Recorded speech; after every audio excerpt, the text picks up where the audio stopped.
నేను చాలా రోజుల నుంచి చదువుతుంటే మీరు ఎవరు నమ్మట్లేదు. కానీ ఇది రికార్డ్ అవ్వకపోతే మీరు ఎవరు కూడా అందుపట్టేది కాదు. ఇది అన్ఎక్స్పెక్టెడ్గా మేము తీసుకున్న వీడియోలో కొన్ని విజువల్స్ అనేది రికార్డ్ అయినాయి. నిజంగా అంటే మేము ఎక్స్పెక్ట్ చేయలేదండి. ఇంత అసలు నాకు చెబుతుంటేనే నోరు వణుకుతుంది. కానీ ఇంత హర్రర్గా ఉంటుందని అనుకోలేదు, ఎక్స్పెక్ట్ చేయలేదు. మేము మామూలుగా ఏదో ఎవరన్నా ఉండి తెప్పిస్తున్నారు అనుకున్నాం, కానీ మా కెమెరాలో ఒకసారి రికార్డ్ అయింది, రెండోసారి రికార్డ్ అవ్వలేదన్నమాట. మేము చాలా ట్రై చేసాం, ఇంకా నచ్చుదాని ఉన్నాయి. అసలు చూసిన వాళ్ళు చూసినట్టు ఇంట్లో నేను కూడా పిల్లలతో సరదాగా తీశాను. నిజానికి సరదాగా అన్న వీడియో తీసుకున్నాను అనుకుని ఇది తీశాను. కానీ ఈ విజువల్లో క్లారిటీగా క్లియర్గా కనపడింది. కానీ నిజం చెప్పాలంటే ఇప్పుడు వాళ్ళ ఇంట్లో కూడా ఇల్లు ఖాళీ చేసి వెళ్ళిపోయారు. ఎందుకంటే చాలా భయపడ్డారు వాళ్ళు. అక్కడ ఉండడానికి కూడా ఇష్టపడలేదు. చూడండి, మీరే చూడండి, నేను చెప్పేదే ఉంది.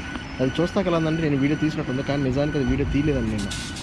నేను నార్మల్గా వీళ్ళతో వీడియో చేద్దాం అనుకునేసరికి నాకు దానిలో జరిగిన కొన్ని ఫుటేజ్ నేను చెబితే ఎవరు నమ్మట్లే. ఇంట్లో ఏదో ఒకసారి చూడండి.